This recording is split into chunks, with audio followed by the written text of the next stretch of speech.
Hola amigos, yo soy Víctor López, bienvenidos a Bolígrafos, nuestro podcast semanal en el que ustedes habitualmente nos acompañan. Hoy vamos a abordar quizás el tema que más le preocupa a los barranquilleros. Estamos hablando de la inseguridad ciudadana y por supuesto la presencia ya activa de las bandas criminales.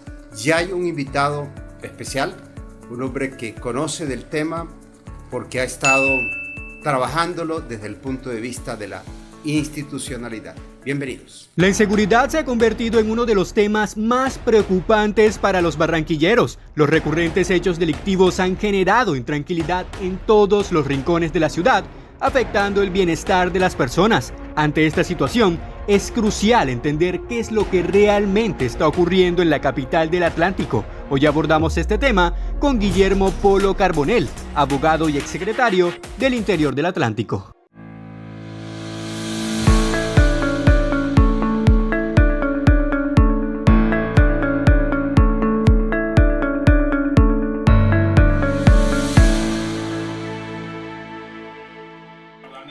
Doctor Guillermo Polo, gracias por acompañarnos aquí en nuestro podcast.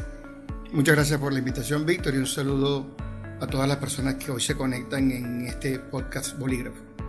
Bueno, usted conoce el asunto porque trabajó con Elsa Noguera, trabajó con Alejandro Char en Secretarías de Gobierno del Interior, que es lo equivalente, trabajó con el gobernador Eduardo Verano de la Rosa en la misma parte misional.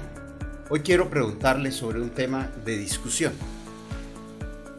El tema relacionado con los recursos de la tasa de seguridad ciudadana. ¿Fue equivocado o no haber firmado un convenio entre gobernación y alcaldía que hoy le da gran parte del manejo de los recursos a la administración distrital? Víctor, sí, digamos que más allá de la válida discusión desde lo político de la forma como se contratan los recursos, que no voy a entrar en esa materia, que repito es una discusión válida, yo compartí un poco el documento que señala cómo se iban a hacer esas inversiones, por lo menos en el primer año. Digamos, y a ir abordando el tema, primero señalaría que el fenómeno multicausal del delito y de la criminalidad reclama estrategias diferenciales.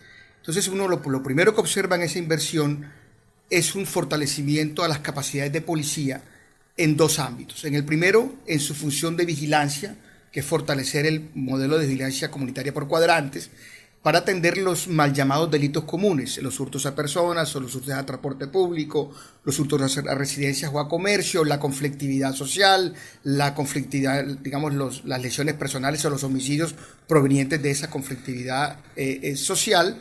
Y lo primero que valido es que fortalecer en materia de los componentes de movilidad, mejorar la infraestructura y las comunicaciones de la policía metropolitana, que es el convenio al que te refieres, para prestar mejores servicios de vigilancia, lo comparto absolutamente. Y además en ese documento observé una inversión importante en las especialidades de policía que están investidas para luchar con el fenómeno más complejo que tenemos, que no es el de vigilancia.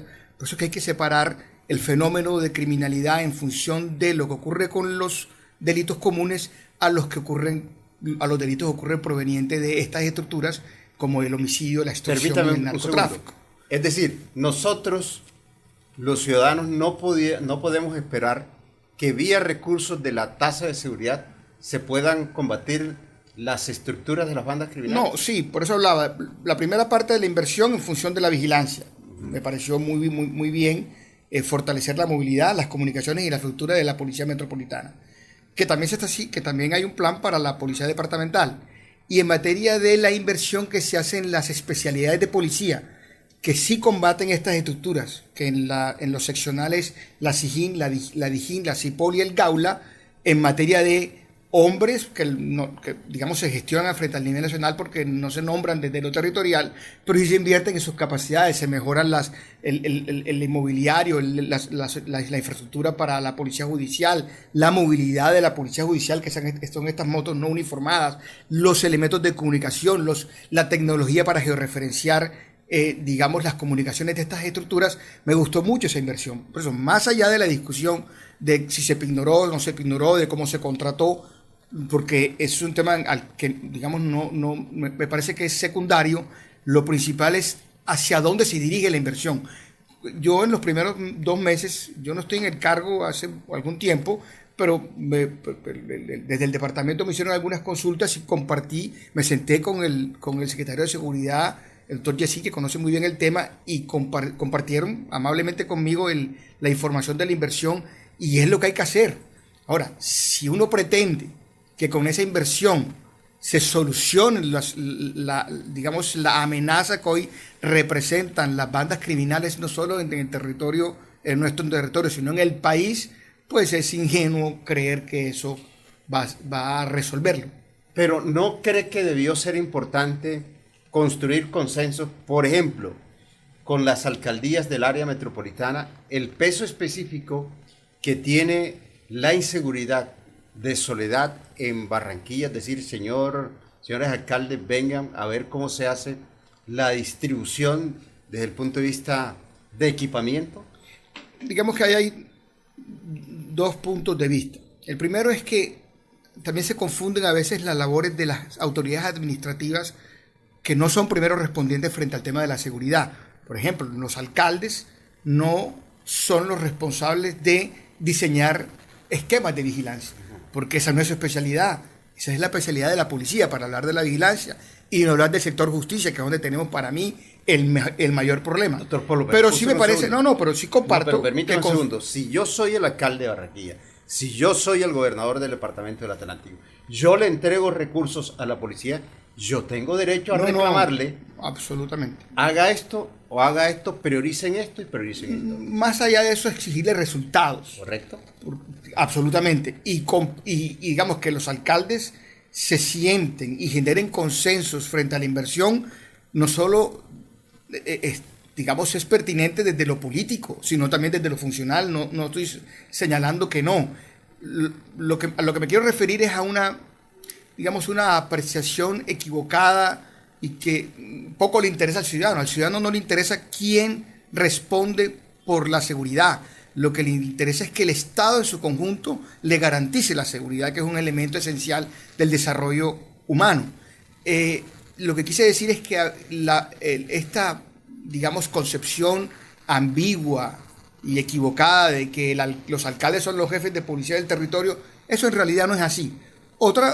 Pero sí es muy pertinente lo que señalas, en que debe haber unión, compartir información para exigir resultados, para que policía comparta. Siempre se ha hecho que policía comparta con los gobernantes en lo territorial, gobernadores o alcaldes, lo que ocurre en el territorio, dónde se concentran los delitos de hurto, dónde tenemos concentrados los delitos de transporte público, cómo se distribuye la fuerza y esos recursos para mejorar la movilidad, la infraestructura y las comunicaciones asociado a esos indicadores de seguridad. La policía tiene el deber de compartir esa información con las autoridades locales, porque las autoridades locales puedan, con esa información, exigir resultados en materia de reducción de indicadores. Lo que quise señalar es que no se le puede pedir a la autoridad administrativa que sea la responsable de diseñar los esquemas de vigilancia. De hacerle seguimiento, sí; de exigir resultados, sí, por supuesto. Y hacerlo de manera conjunta me parece muy pertinente. Bueno, si a usted el alcalde de Barranquilla, Alejandro Echar, le pidiera un consejo, el gobernador del Atlántico, Verano, le pidiera un consejo para sanar estas heridas que han surgido con el manejo de los recursos de seguridad, ¿qué les diría? No, en materia de capacidades no me quiero mostrar defensor per se de nada, pero yo conozco el equipo que desde lo administrativo se encarga de asumir esa responsabilidad. Y ahí hay capacidades. Ahora, el diálogo con las otras, digamos, entidades territoriales que hacen parte y que conforman el territorio del departamento, sí es importante. Y no solo en el término departamental. A mí me gustaría, y el alcalde y el gobernador tienen liderazgo para hacerlo, convocar a los alcaldes y gobernadores de la región, porque lo que hoy más afecta a la seguridad ciudadana no son los delitos mal llamados comunes, que son inherentes a cualquier sociedad y que por eso hay que fortalecer la vigilancia.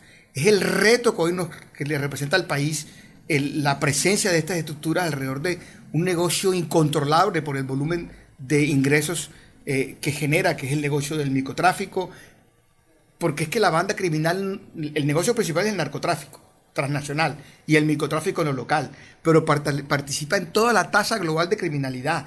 Las personas que hurtan buses le reportan a alguien, a alguna estructura criminal. Los que extorsionan el espacio público le responden a la banda criminal. Entonces hay un diálogo regional, pero que convoque las capacidades nacionales, porque otra cosa que, digamos, cuando yo a veces observo que no se comprende de manera clara, es que estas son responsabilidades nacionales en materia de política pública. Los alcaldes nosotros no podemos hacerle seguimiento de la política criminal, que hay ley y hay un documento COMPES que señala cuáles son las estrategias de la política criminal y cómo se van a financiar. Por lo menos en este caso, para hacer disruptivos con la economía ilegal que proviene de la banda criminal, cómo se interviene en sus finanzas, cómo se hace seguimiento y se tiene claro el mapa de estas estructuras y cómo se disputan el territorio y cómo se judicializan. Debe ser un diálogo nacional, no solo como por ejemplo, como me señalas, el alcalde y el gobernador, que tienen gran liderazgo, convoquen a otras autoridades en lo regional, pero involucren al Congreso de la República para plantear un tema de política pública frente a lo que necesitan los organismos que son primeros respondientes en materia de vigilancia y de justicia. Los problemas, Víctor, no están en la vigilancia. Ahí tenemos problemas. Tenemos problemas con tener mayor pie de fuerza. Y entre más policías tengamos, entregarle más equipamientos para reducir no solamente el número de cuadrantes, que es insuficiente, sino reducir el territorio que cubre un cuadrante que es demasiado extenso. Que la policía pueda tener mayor comprensión de lo que ocurre en ese cuadrante. Pero es absolutamente necesario abordar las capacidades del sistema penal. Nosotros no podemos tener un sistema penal acusatorio, que es probatorio, que es, digamos, un sistema muy sofisticado, que no responde a las realidades del país y del narcotráfico, que es lo que más afecta al país. Nosotros no podemos tener, digamos, las entidades territoriales no son parte del sistema penal acusatorio, son los organismos de seguridad y los organismos de justicia, y esas son decisiones nacionales. Nosotros no podemos tener despachos de jueces de control de garantías, despachos de jueces de conocimiento o fiscales especializados por delitos con una carga laboral como la que hoy tenemos. Por ejemplo, hay un reclamo que hacerle a la nación y digamos a quien distribuye la fuerza, porque esto es un tema presupuestal.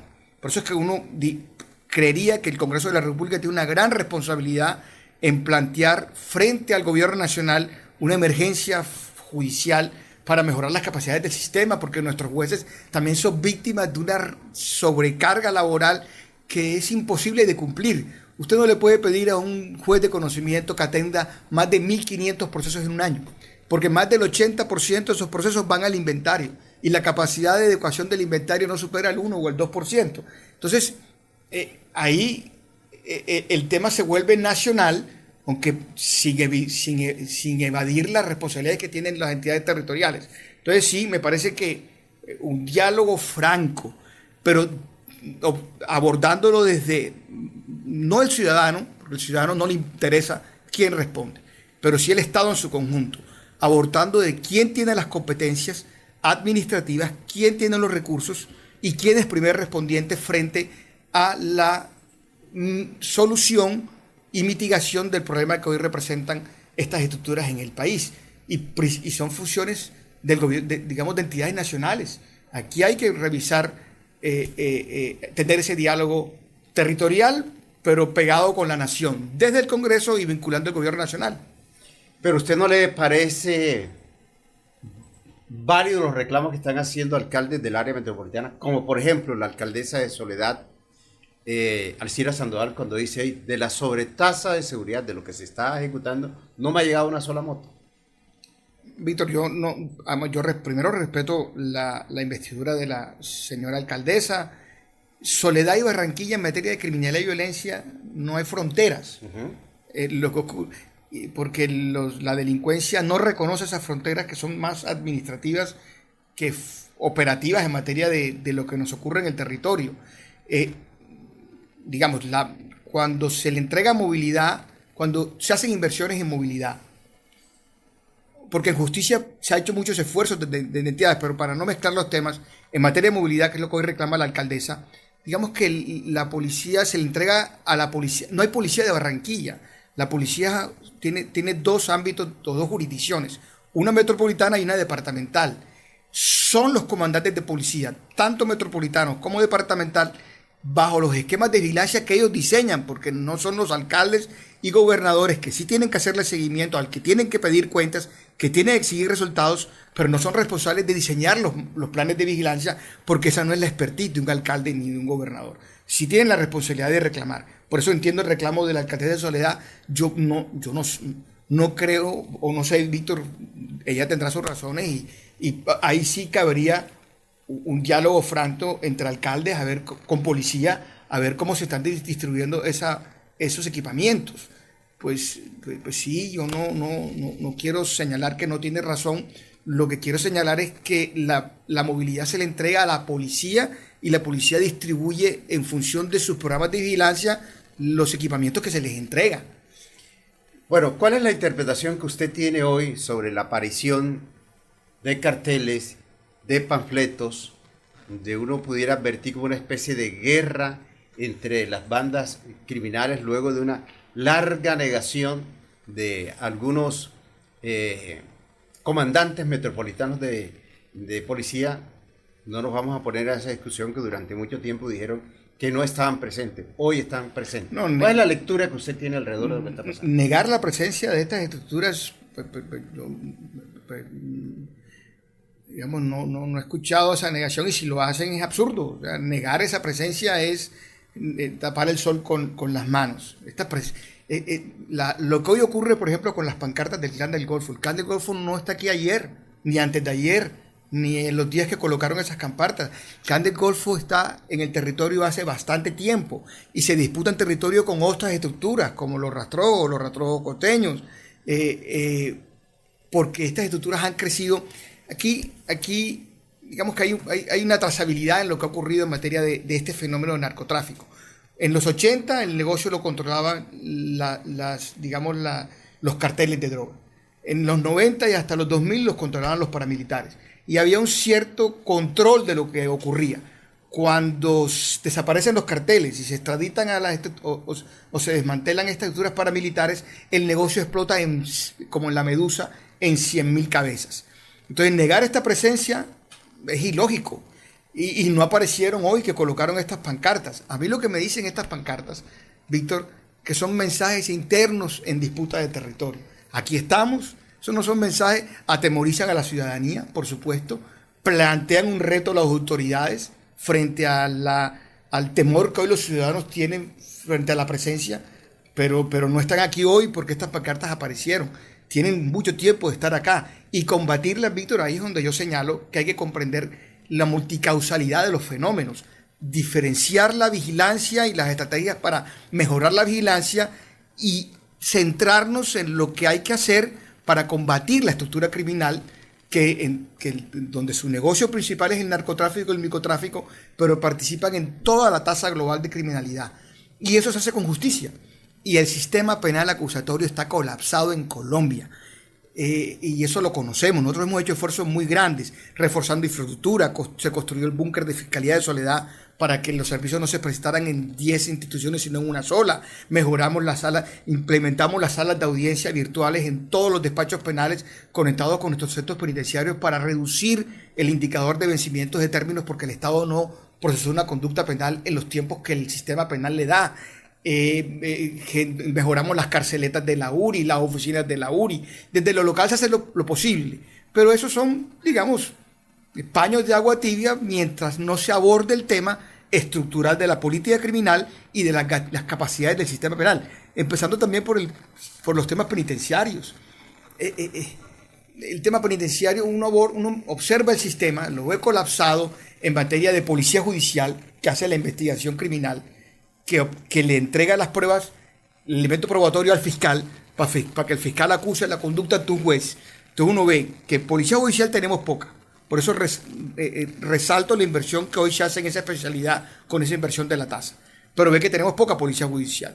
Y si vamos a la cadena, entonces ves que tenemos entre jueces de control y jueces de conocimiento una oferta bajísima y una simetría frente a la oferta nacional.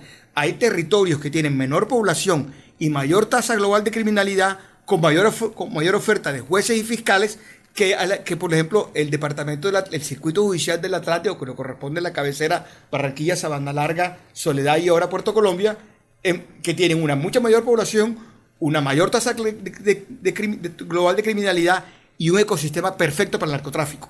Río, mar, barrios populares, economía creciente. Entonces ahí hay una discusión que no solo es presupuestal, sino también de equilibrio en la distribución de esa oferta. Y eso no es una discusión local, eso es una discusión nacional. Entonces, señalar que estas estructuras están hace mucho tiempo en el territorio, que cada vez ganan más espacio, porque el narcotráfico, Víctor, y es un fenómeno mundial. Y ahí uno puede decirlo hoy desde lo civil, porque cuando uno tiene funciones públicas es más complejo señalarlo. Pero seguir, y esto es un tema mundial y me separo un poco de lo local, seguir con este enfoque punitivo frente al consumo de sustancias psicoactivas ha fracasado y tiene 40 años de fracaso. No hay una economía ilegal que genere un flujo de negocios, un flujo de recursos más voluminoso que el narcotráfico. Alimenta todas las guerras en el mundo. Entonces, pero para volver a lo local, vigilancia es una cosa. Yo compartí pues la inversión por lo menos del primer año de esos 70.000 millones de pesos y está bien orientada. Ahora, si está mal distribuida, habrá una discusión que dar. Pero repito, y para eso siempre es importante el diálogo entre alcaldes, que son hermanos, son territorios comunes. Y en ese tema, pues si hay una inequidad frente a Soledad, pues habría tendrá que abordar el comandante de la policía con la alcaldesa. Lo digo por Soledad porque digamos que es el tono más alto que se ha escuchado, pero está pasando con Malambo, está pasando con Galapa, está pasando igualmente con todos los municipios del área metropolitana. Pero yo quisiera como resaltar 3 conclusiones de esta primera parte del diálogo que le he escuchado. Una, los alcaldes y gobernadores, aunque constitucionalmente aparezcan como comandantes de la policía, en la práctica no lo son. 2, los recursos de la tasa de seguridad son importantes, pero no son suficientes para enfrentar lo que hoy tenemos. 3, no se puede negar la presencia de las estructuras de las bandas criminales. Y me voy de nuevo a los consejos. Como tenemos un problema fiscal grandísimo, se está discutiendo, el presupuesto y todos indican que el presupuesto está desfinanciado, entonces el panorama es muy complejo. ¿Qué le diría entonces usted a los entes territoriales para enfrentar esta situación antes de que la guerra terminemos perdiéndola? Digamos, en materia de vigilancia, los recursos de la tasa son suficientes. Siempre se va a necesitar más. En ninguna necesidad pública los recursos son suficientes. Pero eso es suficiente en materia de vigilancia. Entre otras cosas, porque usted no puede comprar más movilidad si no tiene mayor pie de fuerza. ¿Para qué compras más motos si no tienes más policías? Y las policías no los nombra lo local, sino se distribuyen desde Bogotá. Pero digamos, donde yo observo la necesidad de no solo revisar estrategias en materia de política criminal, la política tiene ley y tiene COMPES, hay unas estrategias y unos recursos dispuestos desde lo nacional, sino desde las capacidades del sistema. Hoy nuestros jueces que tanto los critican, que uno puede entrar en discusiones frente a algunas decisiones que se toman en algunos casos puntuales, y los jueces y fiscales son las primeras víctimas de lo que ocurre en materia del sistema penal acusatorio, con la sobrecarga laboral que hoy tiene cada despacho, Víctor. Nosotros, por ejemplo, hicimos un esfuerzo por certificar 70 despachos penales en el circuito judicial del Atlántico. Sacamos 3 normas ISO, una ambiental, una de calidad, que estandarizó procesos y procedimientos para que todos los despachos, tanto de control, de conocimiento, como los despachos penales en los tribunales y las de responsabilidad penal adolescente, hagan las cosas de la misma forma y se ahorren tiempos. Ahora habrá que contratar un software para que lo que se hace manual se haga de manera automática. Entonces, lo que señalaba es, desde lo presupuestal se hacen esfuerzos. En la vigilancia no hubo mayores problemas, Ojalá tuvieran más policías para poder comprar más movilidad. Pero yo me refiero al problema fiscal que tiene el país. Claro. Y la decisión del presidente Petro de no construir más cárceles. El tema penitenciario es importante resolverlo. Pero digamos, desde un enfoque más integral, el problema fiscal, siempre va a haber problemas fiscales para resolver todas las carencias que tiene la inversión que el país necesita en materia de inversión pública. Pero como tú señalabas, yo no creo que haya un problema que reclame mayor atención hoy que los de seguridad y justicia en el territorio. Entonces ahí es donde me parece válida tu propuesta de generar un diálogo de gobernantes en lo territorial con el Congreso y con la nación frente a lo que necesita el sistema penal acusatorio. Nosotros, repito, si mantenemos el sistema penal acusatorio es un sistema sofisticado, que a diferencia del inquisitorio de la ley 600 es probatorio. Entonces necesitas equipamientos para tener pruebas que no se pierdan cuando un fiscal acusa una conducta frente a un juez, que la prueba tenga fuerza. Necesitas mayor policía judicial, necesitas mayor tecnología de esa policía judicial, necesitas mayores jueces, mayor oferta en materia de jueces y de fiscales. Y no solo desde lo presupuestal, también hacer un reclamo de cómo distribuyes lo que tienes. Porque, repito, hay una inequidad en cómo se distribuye la oferta de operadores en el país en función de los territorios que tienen mayor población y mayor concentración de tasa global de criminalidad. Con la mano del corazón, porque usted conoce el tema, lo ha abordado desde el punto de vista de la institucionalidad, lo estudia, lo ha estudiado, y en medio de este panorama que estamos advirtiendo de que hay un fenómeno de economía subterránea creciente, cuando los alcaldes y gobernadores hablan de recompensas, por ejemplo, de 100 millones de pesos, ¿es una especie de saludo a la bandera? No, la información siempre será, digamos, uno de los elementos principales para la institución que la necesita para responder frente al control de la vigilancia o a la judicialización de una conducta. Y no hay nada que incentive más la información que la recompensa, ¿no, Víctor? Y ahí, digamos, por conocimiento propio, nosotros pagábamos muchas recompensas. Nosotros, en el fondo, para recompensas nunca, digamos, nos ahorramos un peso cuando tuvimos esas responsabilidades para pagar recompensas, porque la relación de la recompensa con la captura era bastante pertinente. No, la información por la que se paga es quizás la más fiable. Lo que pasa es que, Víctor, cuando uno habla de capturas, tú ves en las capturas que hoy hay en policía, y las capturas son abultadas, pero esto es como un cuello de botella. Cuando esas capturas se procesan en el sistema penal, tú te encuentras con una limitante por lo que acabamos de señalar. Yo recuerdo que nosotros teníamos que hacer reuniones casi todos los miércoles para que las carceletas de la unidad de reacción inmediata el viernes y el sábado y el domingo se concentra las capturas por el tema del consumo de alcohol, de las lesiones personales y de los hurtos. Y si no se hacía un esfuerzo para que estas carceletas se desocuparan y llegara al fin de semana y las capturas abultadas de policía pudieran tener un tratamiento en la URI, pues colapsábamos. Hoy hay un tema terrible. Hoy las estaciones de policía son centros de detención preventiva, están llenas de gente, porque no tenemos suficiente oferta en nuestras cárceles para estas conductas, para lo que hoy capturan.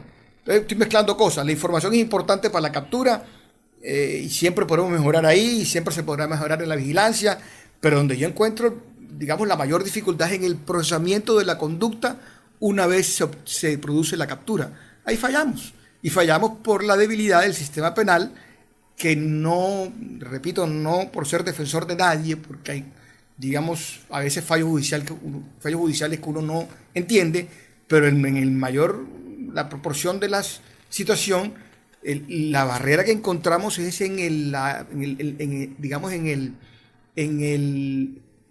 congestión que hay en esos despachos.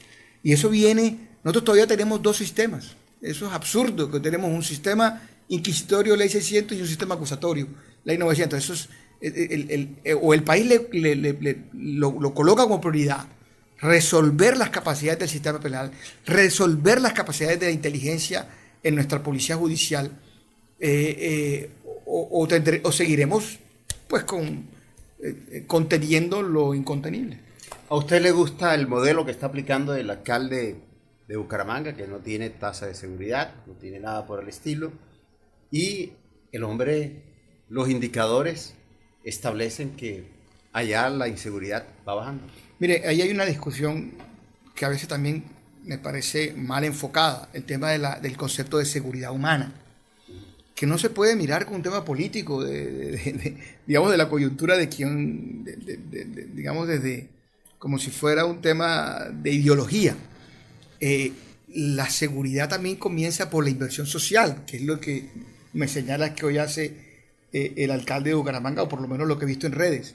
No, hay una mezcla entre ataque frontal a las estructuras y por supuesto, inversión en los... inversión. Es que eso, repito, Víctor, lo que uno no quiere verse es como negando lo que ocurre, que lo que ocurre es muy grave. Pero la inversión social en Barranquilla, si usted coloca un punto de reflexión en cualquier barrio popular hoy de Barranquilla, a 500 metros tiene un parque, un centro de atención de adulto mayor, un centro de atención de desarrollo infantil, y las escuelas que cambiaron, pero dramáticamente, su infraestructura en el territorio. Programas de empleabilidad. Nosotros creamos el programa de Atlántico para los jóvenes para entregar educación, becas y capital semilla para emprendimiento a población joven. Eso se hace. Eso se ha hecho en Barranquilla. Te repito, hay que combatir la criminalidad con fuerza y hay que invertir socialmente. Pero, repito, Víctor, eso para la conflictividad normal en cualquier sociedad. Jóvenes. Oferta para los jóvenes en materia de educación, de emprendimiento y de empleabilidad. Usted puede tener toda la oferta que quieras. Tú le das hoy a 500 jóvenes empleo, becas o capital semilla, y cuántos jóvenes no tiene la banda criminal en fila para instrumentalizarlos en el negocio del microtráfico. Todos los que quieras. Entonces, por supuesto que el camino responsable y válido es el de hacer inversión, es combatir estas estructuras donde afectan la seguridad, y en esos territorios hacer cada vez mayor inversión social.